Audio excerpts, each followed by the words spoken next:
আল্লাহ রাব্বুল আলামিন বলেন, ইয়া আইয়ুহাল্লাযীনা আমানু তুবু ইলাল্লাহি তাওবাতান নাসুহা। গোলামেরা শোনো, যারা নিজেকে ইমানদার বলে দাবি করো, নিজেকে ইমানদার বলে স্বীকৃতি দাও, তোমাদেরকে বলে রাখি, তোমাদের জীবনে যখন ভুল হয়ে যাবে, তোমাদের জীবনের যখন অন্যায় হয়ে যাবে, অন্যায় করে ফেলবা, আমি আল্লাহর কাছে ক্ষমা চাও, আমি আল্লাহর কাছে মাফ চাও। আমি আল্লাহর কাছে মাফ চাইতে দেরি করবা, আমি আল্লাহ তোমাদেরকে ক্ষমা করতে দেরি করব না। সুবহানাল্লাহ। এই জন্য আল্লাহ রাব্বুল আলামিন বলছেন, যদি গুনাহ হয়ে যায়, যদি অন্যায় হয়ে যায়, গুনাহ হয়ে গেলে, অন্যায় হয়ে গেলে হতাশ হওয়ার কারণ নাই, হতাশ হওয়ার চিন্তা নাই। কারণ আমরা যদি গুনাহ না করতাম, আমরা যদি অন্যায় না করতাম, আল্লাহ বলছেন, বান্দারে তোমরা যদি গুনাহ না করতা, অন্যায় না করতা, তোমাদেরকে ধ্বংস করে দিয়া এমন একটা জাতি আমি তৈরি করতাম, এমন একটি জাতি আমি সৃষ্টি করতাম, যারা গুনাহ করত, গুনাহ করার পরে আমি আল্লাহর কাছে ক্ষমা চাইতো, আর আমি আল্লাহ ওই বান্দাদেরকে ক্ষমা করে দিতাম। পড়েন সুবহানাল্লাহ। ক্ষমা করে দিতাম। এই জন্য প্রিয় ভাইরা, প্রিয় বন্ধুগণ, আমাদের জীবনের অন্যায় হয়ে গেলে, ভুল হয়ে গেলে, গুনাহ হয়ে গেলে আমরা মাফ চাইবো আল্লাহর কাছে। কারণ আল্লাহ বলছেন, বান্দারে তোমরা যদি ক্ষমা চাইতে পারো, ক্ষমা নিতে পারো, আমার কাছে ভুল স্বীকার করতে পারো, আমি আল্লাহ তোমাদের জীবনের সমস্ত গুনাহগুলো মাফ করে দেব। তোমরা যদি তাওবা করতে পারো, তাওবার মতো তাওবা করতে পারো, শুধু তোমাদের গুনাহ আমি আল্লাহ পাক ক্ষমা করব না, বরং আমি আল্লাহ রাব্বুল আলামিন যেই পরিমাণ গুনাহ করেছো ওই পরিমাণ সওয়াব তোমার আমলনামায় আমি দিয়ে দেব। সুবহানাল্লাহ পড়ে। এই জন্য আল্লাহ রাব্বুল আলামিন বলেন, যারা গুনাহ করবে, ভুল করবে, অন্যায় করবে, অন্যায় করার পরে, গুনাহ করার পরে যদি আমার কাছে ক্ষমা চায়, আমি আল্লাহর কাছে মাফ চাই, তাদের জন্য আমি কি পুরস্কার রেখেছি তারা কি জানে নাকি? আল্লাহ রাব্বুল আলামিন বলছেন সূরা ফুরকানের ভিতরে, রব্বুল আলামিন বলছেন, ইল্লা মান তাবা ওয়া আমানা ওয়া আমিলা আমালান সালিহা ফাউলাইকা ইউবাদদিলুল্লাহু সাইয়্যাতিহিম হাসানাত ওয়া কানাল্লাহু গফুরুর রহিমা। আল্লাহু আকবার। আল্লাহ রাব্বুল আলামিন বলছেন, যারা অন্যায় করেছো, ভুল করেছো, ভুল করার পর আমি আল্লাহর কাছে মাফ চাও, আমি আল্লাহর কাছে ক্ষমা চাও, আমি আল্লাহর কাছে ক্ষমা চাইলে পরে আমি আল্লাহ রাব্বুল আলামিন তোমরা যে পরিমাণ ভুল করেছো, যেই পরিমাণ অন্যায় করেছো, যদি তোমরা তাওবা করতে পারো, ঈমান আনতে পারো, তাওবা করে ঈমান আনতে পারো, ঈমান আনার পরে সঠিক কাজ করতে পারো, আমলে সলেহ করতে পারো, তাহলে আমি আল্লাহ রাব্বুল আলামিন তোমরা যেই পরিমাণ গুনাহ জীবনে করেছিলা, যেই পরিমাণ গুনার জন্য তোমরা তপ্ত হয়েছো, লজ্জিত হয়েছো, আজকে ওই পরিমাণ গুনার জন্য যদি তোমরা ক্ষমা চাইতে পারো, আমি আল্লাহ বলে দিচ্ছি, তোমরা তাওবা করার কারণে আমি আল্লাহ রাব্বুল আলামিন ওই পরিমাণ সমপরিমাণ গুনাহ, তোমরা যে পরিমাণ গুনাহ করেছো ওই সমপরিমাণ সওয়াব নেকি তোমার আমলনামার ভিতরে আমি রব্বুল আলামিন তুলে দেব। পড়েন সুবহানাল্লাহ। আমি রব্বুল আলামিন তুলে দেব, কিন্তু শর্ত হলো তোমাকে ক্ষমা চাইতে হবে, তোমাকে ভুল স্বীকার করতে হবে, তোমাকে আল্লাহর কাছে মাফ চাইতে হবে। আমরা যদি মাফ চাইতে পারি, ক্ষমা চাইতে পারি, ভুল স্বীকার করতে পারি, আল্লাহ বলছেন, বান্দারে যেই পরিমাণ গুনাহ তুমি করেছো ওই পরিমাণ গুনাহ আমি আল্লাহ রাব্বুল আলামিন মাফ করে দিয়া ওই পরিমাণ গুনাহ সমপরিমাণ সওয়াব তোমার আমলনামায় ঢুকাই দেব। পড়েন সুবহানাল্লাহ। এই জন্য প্রিয় ভাইরা, প্রিয় বন্ধুগণ, আমরা নিজেদের জীবনের গুনাহগুলো মনে করে গুনাহগুলোকে স্বীকার করে আল্লাহর কাছে ক্ষমা চাইবো, আল্লাহর কাছে মাফ চাইবো। কারণ আল্লাহর কাছে মাফ চাইলে আল্লাহ মাফ করতে পারে।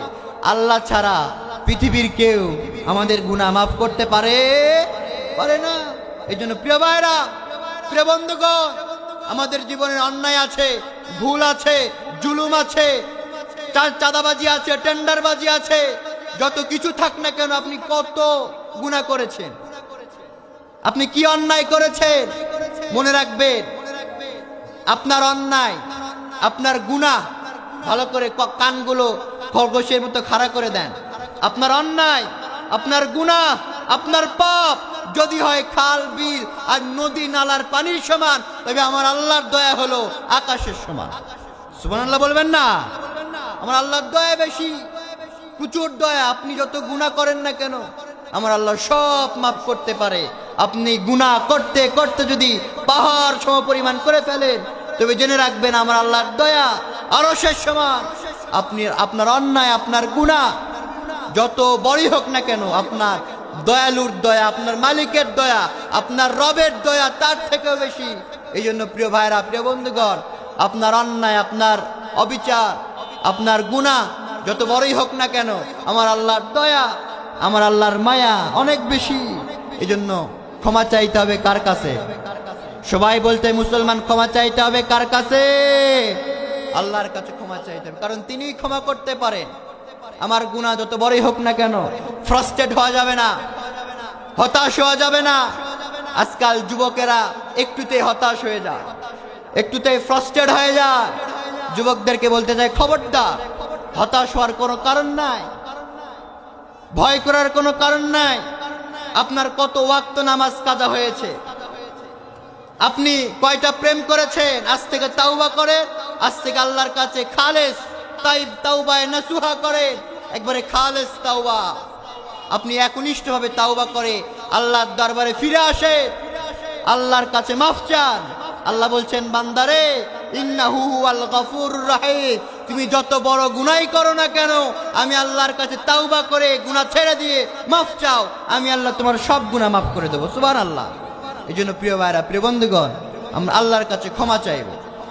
আল্লাহ রাব্বুল আলামিন বলেন, দুনিয়ার মানুষেরা যত বড় এই গুনাহ করুক না কেন, দুনিয়ার মানুষেরা যত বড় অন্যায় করুক না কেন, আমি আল্লাহর কাছে মাফ চাইলে, আমি আল্লাহর কাছে ক্ষমা চাইলে, আমি আল্লাহ রব্বুল আলামিন ওই গুনাহগার বান্দার সবগুলো গুনাহ আমি আল্লাহ মাফ করে দেব। পড়েন সুবহানাল্লাহ। সব গুনাহ মাফ করে দেব, চিন্তা নাই, টেনশন নাই, কারণ আমাদের সাথে আছেন কে? আল্লাহ আছে। এই জন্য আল্লাহ রাব্বুল আলামিন বলেন, কুল ইয়া ইবাদিয়াল্লাযীনা আসরাফু আলা أنفسهم لا تقنطوا من رحمة الله إن الله يغفر الذنوب جميعا إنه هو الغفور الرحيم। দুনিয়ার মানুষেরা শোনো, অন্যায়কারীরা শোনো, জুলুম করেছো তোমরা, কান খুলে শুনে রাখো। অন্যায় করেছো, পাপ করেছো, তোমরা কান খুলে শুনে রেখে দাও। আমি আল্লাহ তোমাদেরকে বলে দিচ্ছি, তোমরা যত বড়ই গুনাহ করো না কেন, আমি আল্লাহর দয়া থেকে, আমি আল্লাহর মায়া থেকে ফ্রাস্ট্রেট হয়ে যেও না, হতাশ হয়ে যেও না। কারণ আল্লাহ বলছেন, কুল ইয়া ইবাদিয়াল্লাযীনা আসরাফু আলা আনফুসিহিম লা তাকনাতু মির রাহমাতিল্লাহ। ও দুনিয়ার গোলামেরা, অন্যায় করেছো, অবিচার করেছো, জুলুম করেছো, আমি আল্লাহর কাছে মাপ চাও, আমি আল্লাহর কাছে ক্ষমা চাও। আমি আল্লাহর কাছে ক্ষমা চাইলে, আমি আল্লাহর কাছে মাফ যদি তোমরা চাইতে পারো, আমি আল্লাহ তোমাদের জীবনের সব গুনাহ মাফ করে দেব। সুবহানাল্লাহ। আমাদের গুনাহ, আমাদের অন্যায় বেশি হয়ে গিয়েছে, এই জন্য আমরা হতাশ হয়ে যাব, বিষয়টা এমন নয়। বরং আল্লাহ বলছেন, বান্দারে, আমার কাছে ক্ষমা চাও, আমার কাছে তাওবা করো, ইস্তিগফার পড়ো, আমার কাছে মাফ চাও। তাহাজ্জুদে যায় নামাজটা বিছিয়ে দিয়ে চোখের পানি ফেলে আমি আল্লাহর কাছে ক্ষমা চাও। আমি আল্লাহ